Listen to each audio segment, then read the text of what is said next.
can see I was made in the image. I was made in the image of love. I was made in the image. I was made in the image of love. Here and now I can see I was made beautifully. I was made in the image. I was made in the image of love.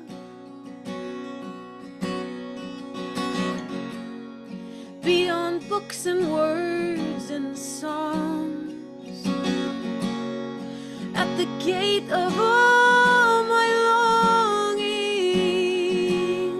leaving certainty behind. I take one step and you come running. It's clear.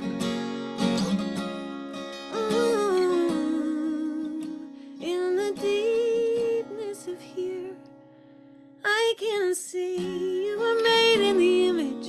You were made in the image of love. You were made in the image. You were made in the image of love. Here and now I can see you were made perfectly. You were made in the image. You were made in the image of love. Love, flow like water. Love, move in me. Love, flow like water. Love, move in me. Oh, love, flow like water. Love, oh, move in me. Oh, love, flow like water. Love, move in me. We were made in the image. We were made in the image of love. We were made in the image. We were made in the image of love. Here and now I can see we were made beautifully. We were made in the image. We were made in the image of love.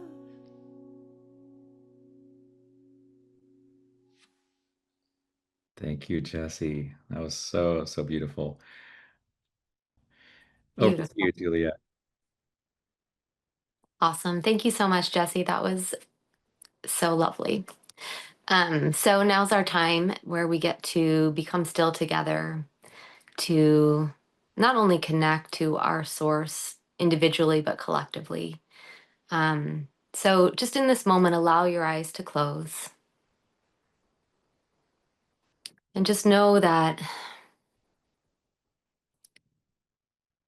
this is the time where we get to spend with our divinity within us, all around us, our connection to God within us, all around us, without distraction.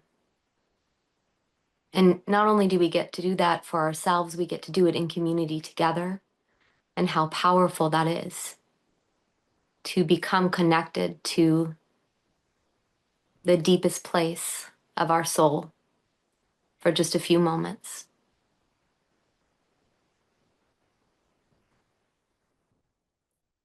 And so maybe just begin by noticing your breath in your body.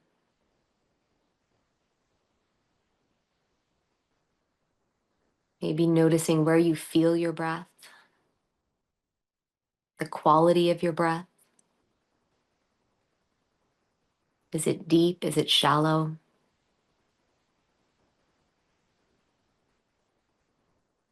And we just begin by just noticing without changing anything or judging it. We begin the practice of noticing what is.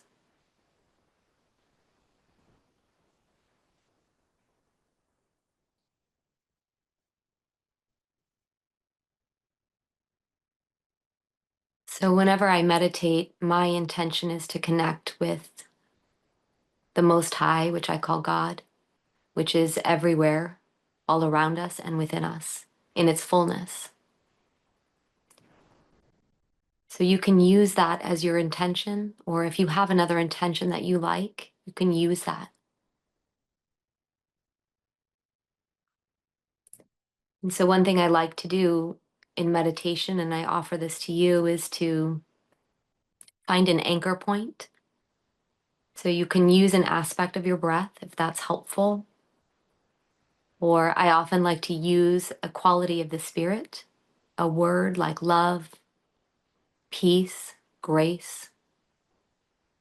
Maybe it's a word, a quality that you're wanting to cultivate more in your life or call in. And so that as we find ourselves moving into the future or in the past or involved in a story or thought, the moment we become aware of that, we lovingly say the quality of the spirit out loud or to ourselves and just allow the tone of that quality to bring us back into the present moment so that we really truly can connect with the Most High. This is where all answers are, where all needs are met.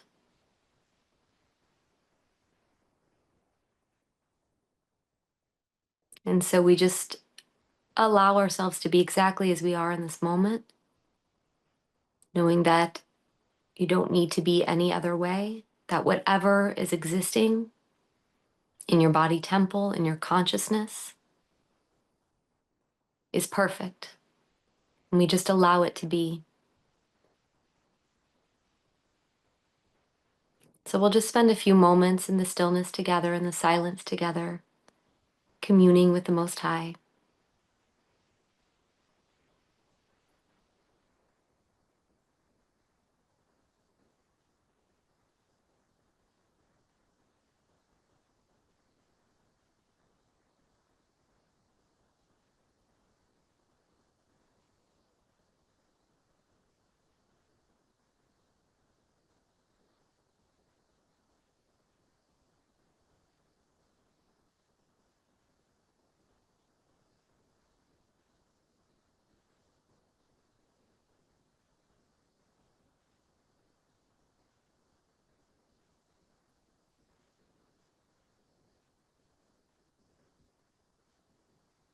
As you begin to settle into the stillness,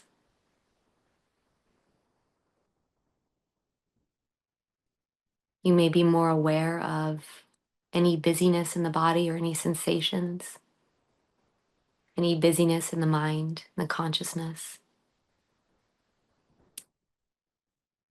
And just allow that to be.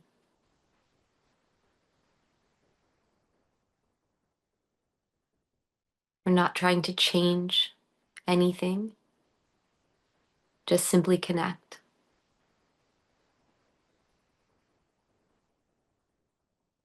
And in that connection, there may be a shift or a change, but we're just allowing ourselves to remain open and present.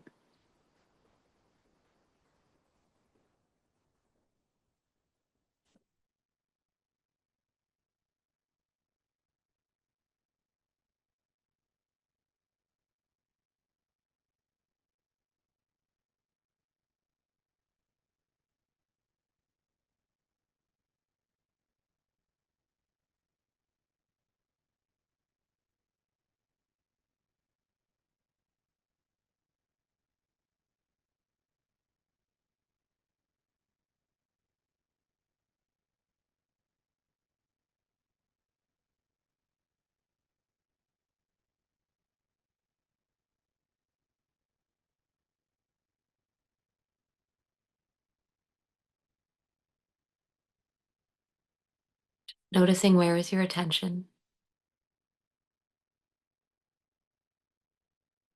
If you've traveled to the future or the past, just lovingly guide yourself back to your intention or your quality of the spirit, allowing yourself to become more present. even now.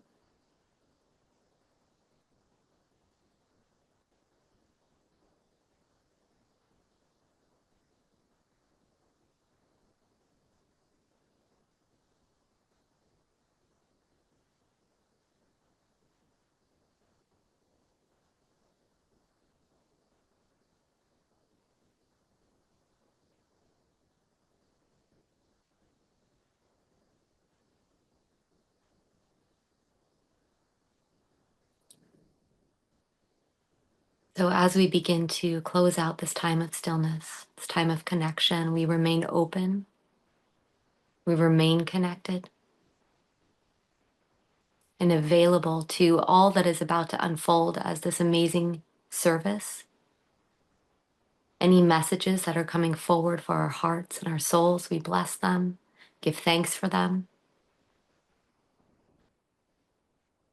And we stand in gratitude also for this community of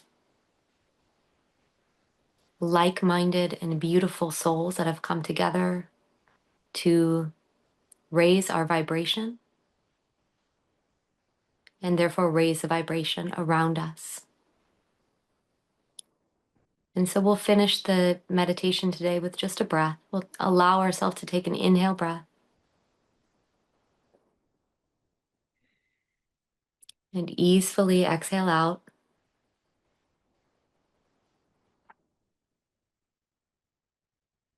And as you're ready, you can allow your eyes to open, bringing your vision and attention back into our community.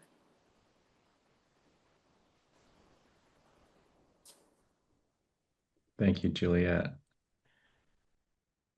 And Linda, I'm going to spotlight you for our readings today. Hello, everyone.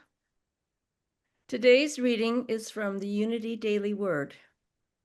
I gladly receive the gifts of divine grace. Grace means the goodness of God is being made manifest, blessing me beyond my efforts and sparing me the worst effects of my missteps. During painful events, I have faith in the unseen activity of God's presence and power, and I move beyond life's hard places.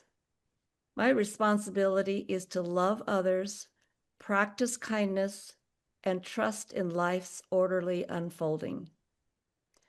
I am blessed by divine grace.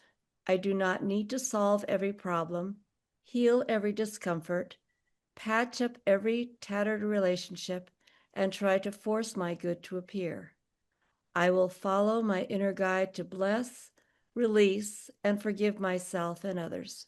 I gladly receive the gifts of divine grace, opening myself to unexpected good. And so it is. Please join me in our opening affirmation. There is only one power and one presence active in the universe and in my life, God in everything and everyone, the infinite source of love, abundance, harmony, wholeness, intelligence, and joy is expressing as me. Thanks, Linda. I wanted to give a warm welcome again to David Woods Bartley before he speaks. I just want to say this is his second time with us, and David, I think I've met you 4 or 5 times. But what I can say about David is that he inspires me just by the individual he is, by the little things he says when he walks into the room before service or chats on the phone with me. Just an amazing, powerful individual. So we're all blessed to have you here today, David. So I'm going to spotlight you and we give you a warm Zoom welcome.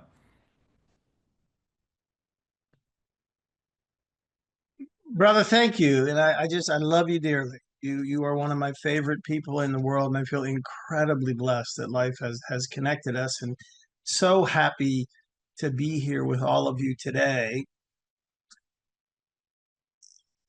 And I've been thinking a lot about this topic lately, and I'm going to do it maybe in a little bit of a different way. So if you were sitting here with me, we were together, and I held up this $20 bill, how many of you would want it? And I think, of course, everybody would. David has, the Rev has it, and Jessie has her hand up. And it's interesting because, of course, everybody would want it. And the other thing that is important to note is there would be no question about the value or the worth of this. Now let me make a slight alter. Let me alter this a little bit different way. What if I crumple it up like a piece of garbage? And if you look at it, I mean, it's hard to see here. You can see it. I think we would be able to still discern that it is a $20 bill, but it's crumpled up like a piece of garbage. Who here would want it now? Because it's not okay. So it's interesting. Now, what if I took the $20 bill and I threw it on the ground, and let's say I'm outside, and let's say I was standing in dirt, and I stomped on it as passionately as I could and really rubbed my foot down into that $20 bill. Now it's crumpled up. It has dirt on it. Do you still want it? Do you still, but like, wow, okay, Rev and Jessie want it. But that's interesting though. But look, it's not in its same shape. How about this?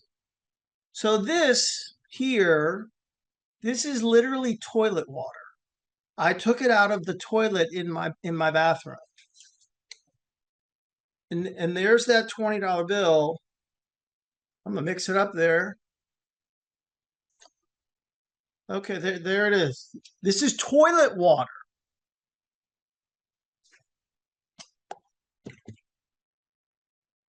We'll dry it off just a little. Okay, who wants it now? Well, Jessie has that Midwestern, center of the United States. She has that faith. Isn't that amazing though? Like, it's toilet water. If we put something else in the toilet, I can promise you that we are not going to want that. But we put this particular thing in there. Not only nothing, I can rip this in half. Literally rip it in half, take the half one half and go to the bank, and they'd give me a new 20. They would replace it, even though it had been torn apart. It's a piece of paper. Yet nothing that I can do to this is going to dissuade you from not only wanting it, nothing is going to change both its perceived and literal value and worth. Isn't that extraordinary? Now, how about this? What if you had a choice? This 20 is still kind of crisp and clean, hasn't been put in toilet water. If you had a choice, say, okay, you could only choose one. Which one would you want? Which well, let me say it this way. Which one's more valuable? Which one is worth more? No difference, right? Incredible. But what if this was a CEO? And what if this was a homeless person? And we put those two side by side and I ask the same question. Now, this is a unity crowd. So unity people are better than the rest, quite frankly. But unity people have an incredible ability to look beyond appearances. But for right now in our country, unfortunately, there's a great many people that would look at these two situations, and we're going to use this metaphor of these $20 bills, one in toilet water, one that is still dry and clean and neat and lived in a nice house, and would say, well, no, this one deserves to stay here, and this one should be excommunicated, and all the other things that we can go.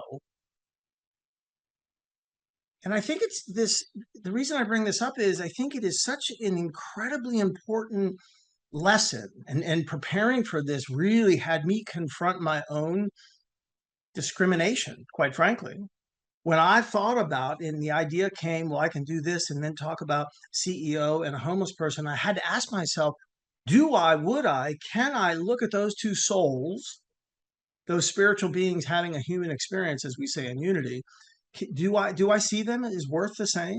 Do I see them as having the same value? Do I see them as having the same possibility and opportunity and all these other things? And I'll be honest, I don't. I haven't. I haven't seen them as the same. And I'm like, man, boy, is that a toilet water flush over my head? Like, man, dude, boy, how could you be this way? And no one here is probably that way. And so I'm just talking to myself. But if you are, I think in trying to make a change, not a correction, I don't want to shame myself. Okay, well, you're a bad person because you do this. You know what? It's the way that it is. For me, there's three ways for me to embark upon making a change.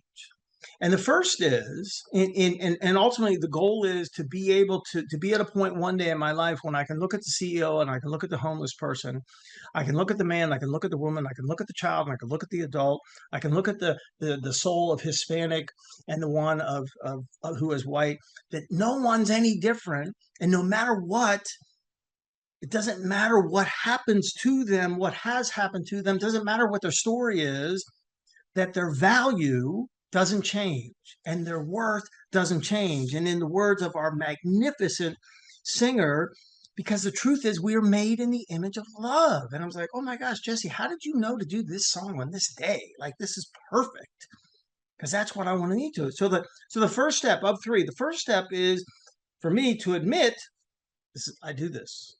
This is a habit that I have. And I think a lot of times in trying to make changes, we step over that.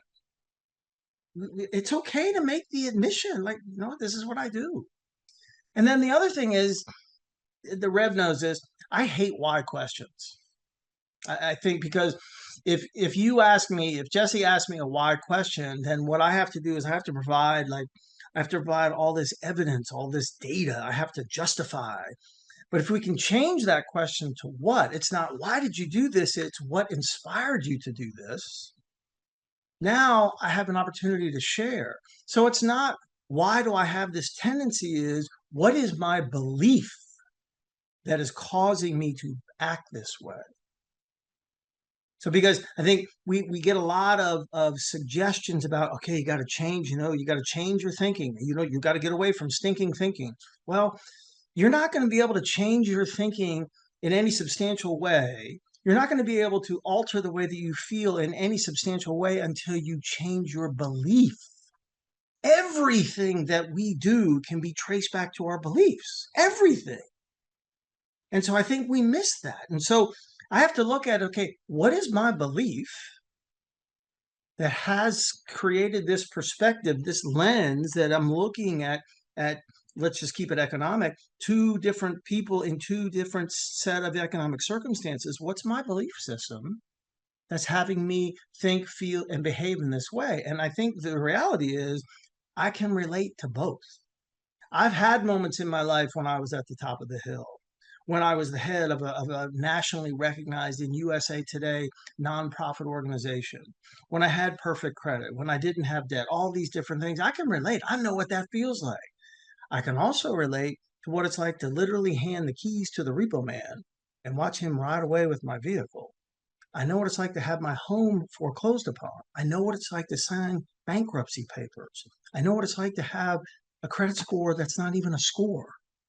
And I think it is, in looking at the homeless soul, it's fear.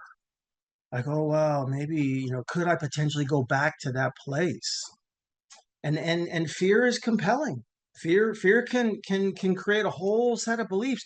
And the important thing about belief is belief and truth are not the same thing. And the great example is, how long did millions of people believe it to be true that the world was flat? They're like, Nothing could be further from the truth. And see, the beliefs, that's why beliefs are so incredibly essential. So this first step is, one, admit, okay, this is what I do, and then identify what is the belief set, and then go about creating it. But the step two is do it in small bites. You know, you listen to inspirational speakers, motivational speakers, and we get pumped up, and they almost universally say, okay, change everything. Like, head on out there and do the whole thing. I'm like, oh, okay. And then you're overwhelmed. Like, no, how about do it just one lane so that you can have a win, so you can build up some momentum, so you can have some oomph. You can get going. And so for me, I'm going to choose I'm going to choose homeless. And I'm going to work on that. When I see a homeless soul, I will come up with an affirmation off the top of my head is, this soul in front of me, regardless of their situation and appearance, has the same worth and value as me. We are divine children of an infinite being. Something to that effect. Just practice with that. Practice with that. And then ideally, maybe I can get a little bit better. And then to the next person. But just take it in a small bit. And then the third step is, the platform of my work in around mental health and around suicide awareness is that connection creates hope and hope saves lives. And in the longer talks that I do, I teach people how to make connection. And one of my primary methods is become great at learning and using and remembering people's names. And the homework is, next time that you go to a gas station, and whatever it is, wherever you are, there's going to be a soul behind the counter. Two things. One, they know their name. They do. The thing on their shirt, that would be for us. You be the one person out of 100 that actually calls that soul by their name. You be the one person. Do that. And what's going to happen is you become practiced. And then next time you go out to dinner, the 40 or 45 minutes that you're with that person, every time that the server comes to the table, call them by their name. Every time. And you see what it's like. You tell me what it's like at the beginning of dinner versus at the end of dinner. Do that. And then you get good and you begin to remember people's name and you remember their kids' name.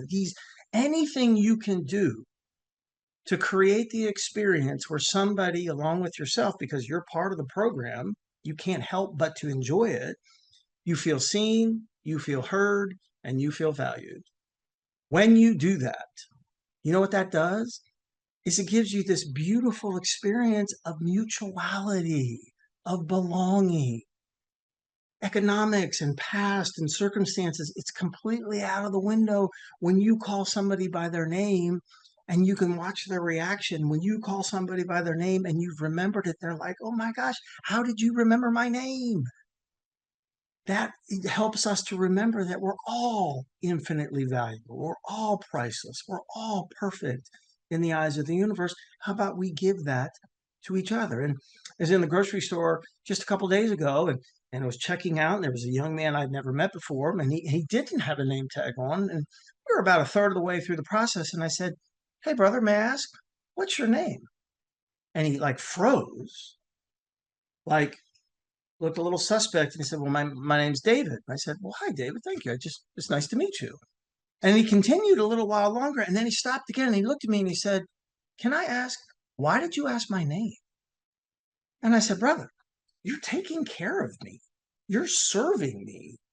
You're helping my life better. The least I can do is to acknowledge your presence and do so by knowing what your name is. And he stopped and he looked at me and he said, I kind of like that. I said, I do too.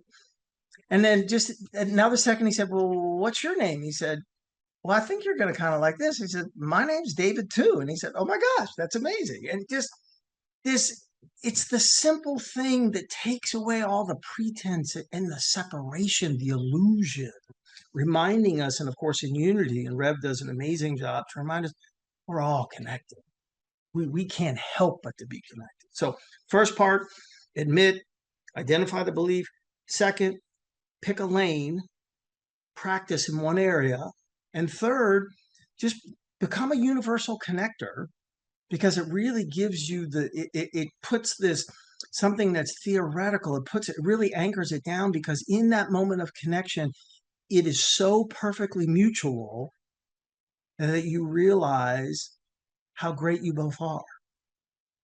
And I'll end with this, with the story. So for those who don't know, I was married before, an amazing woman. My former bride and I are still great friends. I tell her I love her all the time. And we didn't have children. We ran a significant senior special needs and end of life animal sanctuary called A Chance for Bliss. And we had as many as 100 animals at any one time. We had 25 horses, we had 23 dogs, we had 9 potbelly pigs, we had goats and sheep and ducks and geese and bunnies and birds. We just, and because of the mama bear heart of my former bride, the animals that came were the ones that nobody wanted. So we did no adoptions. Animals stayed, they became a resident until they made their transition to the great beyond. And so you can see behind me, we had a lot of Boston Terriers. And Boston Terriers, if you don't know what a Boston Terrier is, it's like a Frenchie, and it farts and snorts and is ridiculous and silly. And so we get this one Boston, and it really brought to mind what, when someone has created a belief set that gives them the ability to see the perfection and the unconditional worth and value of a being, no matter what, it also allows them to create solutions to problems and responses to situations that we mere mortals can't. And that was my bride. So we get this call, and there's a Boston Terrier, and we've had many, and all we knew is his name was Murphy, and he was dying. Like, okay, we've been down this road many times. So Murphy comes, and I remember being suspect because he was like stunningly beautiful. I mean, Bostons are traditionally black and white. They look like they're wearing a tuxedo, and his coat even had like a sheen to it. And he immediately got along with the 22 other dogs, and all the dogs lived in the house, by the way. Like, where else would they live? So, and he got along with Dee and I, and I'm like, man, somebody just didn't want their dog. This is ridiculous. Like, they're lying, but like, no, he was dying. I didn't see it. Deanna discovered what Murphy had was a condition called mega esophagus. So I knew we had an esophagus. I had no idea what it was for. So in a dog, when your esophagus is enlarged and you're parallel to the ground, it doesn't contract. So it doesn't move the food from your mouth down your throat into your stomach. So you starve to death. I'm like, oh, okay, well, that. And we had seen some really bad things in all our years of doing this work because of the population that we serve. So my view was, there's nothing we can do. We'll just try to keep him comfortable. Maybe actually have a vet come and we'll just put him down. But Deanna's ability, because of her belief that what we see is not necessarily, maybe always not what is, there's got to be a solution because of the worth and the value of this being. And sure enough, she came up with it, and it worked like this. So she would watch Murphy eat, and she knew when he ate just enough, but not too much, not to the point where he would regurgitate, not throw up, regurgitate everything because the esophagus wasn't working. She knew the right moment, and she'd scoop him up, and then she'd yell at me, David, take a seat. And I'd go and sit in my favorite chair, and I'd wait, and she'd come over, hold Murphy, and she would give Murphy to me, and I would take Murph, and I would turn him to the left so that his heart would rest on mine, and there we would sit, he propped up. What Dee discovered was Newton's law of gravity took the place of malfunctioning anatomy. And if we could just prop him up for 30 minutes, twice a day, the food went down, he ate, and his life was saved because somebody, in this case, my former beloved, was able to look beyond appearances to understand the inherent worth, the fact that we were all made in the image of love. Can we do that? Can we prop each other up? Can we create a new belief set to look at things differently? So even if we're crumpled and wet, that we may not be as pretty as we once were, but we're worth just the same. Thank you all so much, and God bless. Thank you, Brother David. Love that talk. I'm going to spotlight Jesse. Wow.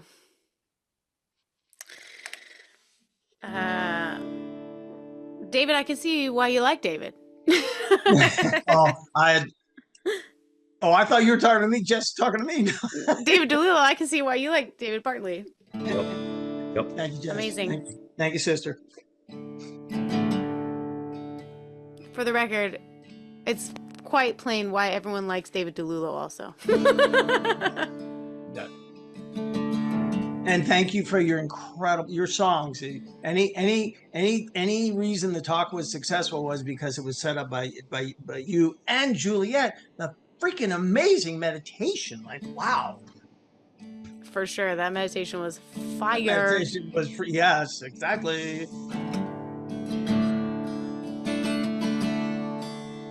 Let the light come through like a door wide open. Let it all be new. All that once was broken.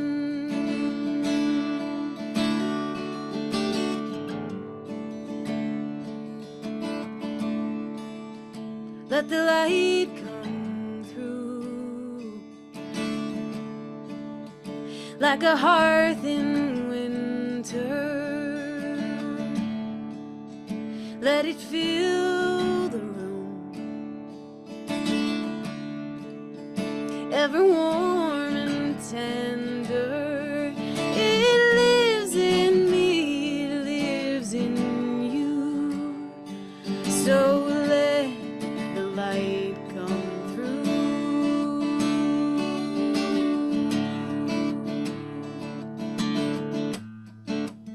Let the light come through like a sacred morning. All hope renewed.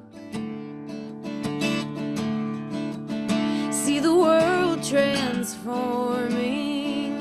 Illuminate the places in the dark. And let your life be like a blazing star. Remember that the light is where you are. Oh, it lives in me, it lives in you. So let the light come through. Hey.